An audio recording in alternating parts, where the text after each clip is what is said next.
इमरान खान साहब के वकला ने ये जो तोशाखाना ट्रायल है, इस ट्रायल पर हुक्म इम्तना दिया जाए, इसे रोका जाए। इमरान खान क्या मुल्क से बाहर जा रहे? नहीं, वो कह चुके नहीं जा रहे। इमरान खान क्या अस्पताल जाकर लेट गए? इमरान खान क्या अदालतों में पेश नहीं हो रहे? जज साहब जो हैं आज अभी इसी वक्त यहाँ तक आ चुके हैं। तो ये मामला इतनी तेज रफ्तारी के साथ चल रहा है। सवाल ये है कि लाडला कौन? तो शहरियार आफरीदी साहब को मजीद दबाव में लाने के लिए, इमरान खान के खिलाफ इस्तेमाल करने के लिए अगला काम क्या हुआ है? अगर ये बेहतरीन है तो फिर बदतरीन किसे कहते हैं?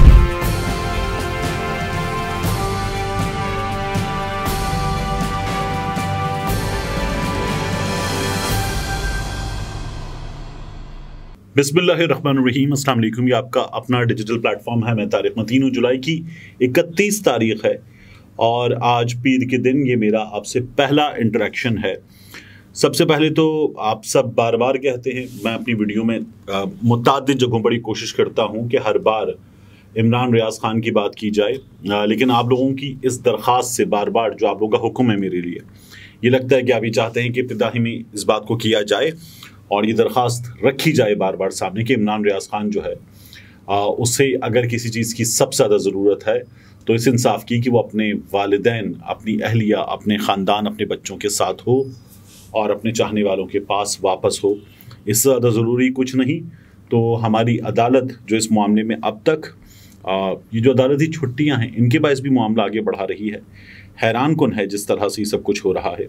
लेकिन एक बार फिर दरख्वास्त कि इमरान रियाज खान को उसके ख़ानदान के साथ होना चाहिए। दूसरा, मैं आपसे बार बार कह रहा हूँ कि अलग न्यूज़ हम इस प्लेटफॉर्म पर आपके लिए मज़ीद वीडियोस करते हैं। इस पर कंटेंट की क्वांटिटी ज़्यादा होती है। इसे भी सब्सक्राइब कीजिए, फेसबुक पर भी, यूट्यूब पर भी, और इसे देखिए। यहाँ हमारी टीम जो है वो आपके लिए कुछ मुख्तलिफ और ख़बर को ज़रा बेहतर अंदाज में, क्योंकि it is always in the form of a discussion, कर रही है। तो इसे सब्सक्राइब कीजिए। Thank you. अब इस वीडियो की बात देखिए। हुआ यह है कि इमरान खान साहब के वकला ने सुप्रीम कोर्ट ऑफ पाकिस्तान से रुजू कर लिया है कि जो तोशाखाना ट्रायल है, इस ट्रायल पर हुक्म इम्तना दिया जाए, इसे रोका जाए। क्योंकि इस्लामाबाद हाई कोर्ट जो फैसला दे सकती थी वो फैसला नहीं दिया और ख़ारिज कर दिया। और तोशाखाना में जो जज साहब हैं वो अदालती छुट्टियों के बावजूद उनका नाम मौजूद है। यानी मैं आपसे दरख्वास्त करूं कि इमरान खान क्या मुल्क से बाहर जा रहे हैं? नहीं, वो कह चुके नहीं जा रहे हैं। इमरान खान क्या अस्पताल जाकर लेट गए? ऐसा भी नहीं हुआ। इमरान खान क्या अदालतों में पेश नहीं हो रहे?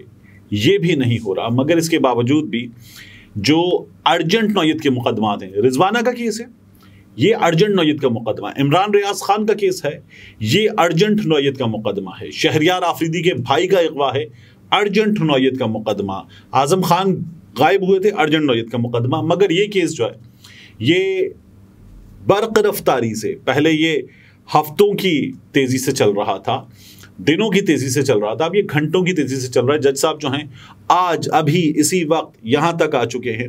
तो ये मामला इतनी तेज रफ्तारी के साथ चल रहा है। इमरान खान साहब के जो वकला सुप्रीम कोर्ट ऑफ पाकिस्तान गए, उसके बाद हमारे सहाफ़ी जो हैं उन्हें इस पर बाकायदा प्रॉब्लम नज़र आ रहा है। जैसे हसनात मलिक साहब, बहुत अच्छे reporter supreme court of Pakistan के, उन्होंने लिखा है significant development, usually supreme court avoids interference in part heard matters. वो जो ज़ेर समात मुकदमात हों उनमें सुप्रीम कोर्ट मुदाखलत नहीं करती। Even SC registrar raises objections on the petitions against high court's interim orders। तो रजिस्ट्रार ऑफिस से एतराज़ लगा दिया जाता है। Now all eyes on the composition of the bench as whether IK will get stay order against trial court proceedings। तो अब इमरान खान साहब को इसमें स्टे मिलेगा या नहीं मिलेगा। लेकिन इस केस में अदालत की प्रैक्टिसेस क्या हैं, इस पर हसनात मलिक साहब ने सवाल उठाया। हसन अयूब साहब ने सवाल किया, सवाल भी नहीं किया बल्कि उन्होंने तो जजेस के बारे में फैसला दे दिया।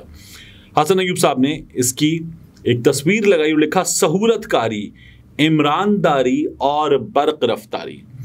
अब्दुल क़य्यूम सिद्दीकी साहब, उन्होंने मियाँ नवाज शरीफ साहब का केस किस अंदाज में चल रहा था इसके हवाले दिए और इमरान खान साहब के इस मामले पर अपनी राय देने के साथ साथ लिखा वाह रे वाह लाडला। ये अब्दुल क़य्यूम सिद्दीकी साहब ने किया है। लेकिन सवाल ये है कि लाडला कौन? वो जिसके बारे में अब ये पूरी जमात ऐलान कर रही है कि वह जेल नहीं जाएगा। वो जो जेल से निकला उसके बाद उसे मफरूर करार दिया, एब्सकॉन्डर करार दिया अदालत ने। और वो जो 4 हफ्तों के लिए गया था, जिसका भाई यहां पर जमानती था, भाई वजीर आज़म बन गया और वो बाहर जाकर मफरूर बन गया और अब 4 साल होने को है वो बाहर बैठा हुआ है। तो ये लाडला किसे कहते हैं, इस पूरे सिस्टम को नजर आता है। वो जो वजीर आज़म के जहाज में गए, वजीर आज़म के जहाज में आने से पहले उनके लिए तमाम चीजें तय हो गई, फिर उसके बाद वजीर आज़म का बेटा भी आ गया, ये पूरा खानदान लाडला है, ये सबको नजर आता है। मगर हमारे सहाफियों को वो इमरान खान जो तमाम तर ऑफर्स के बावजूद कह चुका यहीं इसी मुल्क में तमाम चीज़ों का सामना करूंगा, उस इमरान खान के मामले में जो है वो हमारे सहाफियों के जो मसाइल हैं वो हमें साफ तौर पर नज़र आ रहे हैं। इसके बाद अब जो भी होता है इमरान खान साहब के इस केस में, क्योंकि जज साहब जो हैं वो छुट्टियों के अलावा जज साहब को स्पेशल ड्यूटी दी गई है, तो जज साहब सुन रहे हैं। इसीलिए ख्वाजा हारिस साहब ने जज साहब से कहा कि गन पॉइंट पे इमरान खान साहब का 342 का बयान होना है। ख्वाजा हारिस साहब ने कहा कि गन पॉइंट पे बयान जो है वो नहीं हो सकता। इमरान खान साहब ने कहा मेरा मुतमईन होना जरूरी है, वो खुद अदालत में बोल उठे। ये वही अदालत है जहां पर जज साहब जो है उनकी फेसबुक पोस्ट्स और बाकी चीजें डिस्कस हो रही हैं, उनकी सीपेक हाउसिंग सोसाइटी डिस्कस हो रही है कि आप जो है वो इमरान खान साहब के खिलाफ कुछ जाती अनाद पर मबनी काम कर रहे हैं। और जज साहब उसका जवाब दे रहे हैं। ये इमरान खान साहब के वकला का दावा है। अब मैं आपसे अर्ज करूं कि इमरान खान साहब ये जो यहां रहकर इस लीगल बैटल को लड़ रहे हैं, यही इस हुकूमत के लिए सबसे बड़ी मुसीबत है। शहबाज शरीफ साहब ने सलीम साफी साहब के प्रोग्राम में क्या कहा, इमरान खान के खिलाफ इतने मुकदमात हैं, किसी ना किसी में तो सजा हो जाएगी, यानी कहीं ना कहीं तो हो जाएगी सजा। आपने अब्दुल रज़ाक शर एडवोकेट के कत्ल में भी इमरान खान को घुसेड़ दिया। तोशा खाना का मुकदमा जो काबिल समात नहीं बन सकता वो अब चल रहा है। इसी तरह से दीगर मामलात हैं इमरान खान साहब के, और इमरान खान को कहीं ना कहीं सजा करवानी है और कानून में भी तब्दीली इसके लिए करने को ये लोग आमादा हैं। ये इमरान खान साहब के मामलात की इस वक्त नौयत है। अब इसमें एक और चीज़ क्या हुई है, आप देखिए कि शहरियार खान आफरीदी, जिनका अब बिलाखिर MPO के बाद जब उसको भी कलअदम अदालत करार दे देगी, उनके वकील ये दावा कर रहे हैं, शेर अफजल खान मरवत साहब इमरान खान साहब के भी वकील हैं, तो शहरियार खान आफरीदी बाहर आ सकते हैं जिस तरह से बाहर आए अली मोहम्मद खान साहब। तो शहरियार आफरीदी साहब को मजीद दबाव में लाने के लिए, इमरान खान के खिलाफ इस्तेमाल करने के लिए अगला काम क्या हुआ है, शहरियार आफरीदी के बड़े भाई फर्रुख आफरीदी, उनको उनके घर से उठा लिया गया है। मुशीर अफजल मरवत साहब के पास पहुंचे, गुज़श्ता शब कोई 11 बजे के आसपास का वक्त था। जब उनके पास से वो निकले हैं तो उसके बाद कुछ 1:45 बजे के आसपास रात में घर का दरवाजा तोड़कर, ये जो आप तस्वीरें देख रहे हैं आपको नजर आएगा कि किस तरह, जिस तरह वो मरियम नवाज वाला मामला हुआ था और वहां किसने किया था, बाजवा साहब ने बता दिया था बाद में, तो कुछ उसी तरह की ये कार्रवाई की कोशिश है। शेर अफजल मरवत कहते हैं कि इस्लामाबाद पुलिस वाले पहुंचे, इनके साथ सादा लिबास वाले पहुंचे और इन लोगों ने पहुंचकर ये घर का दरवाजा तोड़ा, बाहर जो जाली वाला दरवाजा वो तोड़ा, घर का दरवाजा तोड़ा और फर्रुख आफरीदी को अपने साथ ले गए।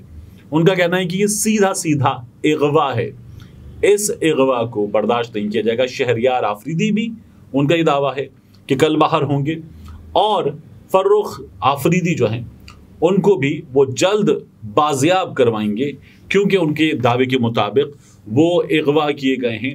अब तक इस सिलसिले में कोई कानूनी सूरत हमारे सामने नहीं आई। शहजाद अकबर के भाई अगवा हुए, गायब हैं। आजम खान साहब अगवा हुए थे, गायब थे, कुछ भी हमारे सामने नहीं आता। फिर राना सनाउल्लाह साहब जो हैं उन्होंने बताया कि आजम खान ने अपनी मर्जी से बयान दिया, अपनी मर्जी से गायब हुए थे।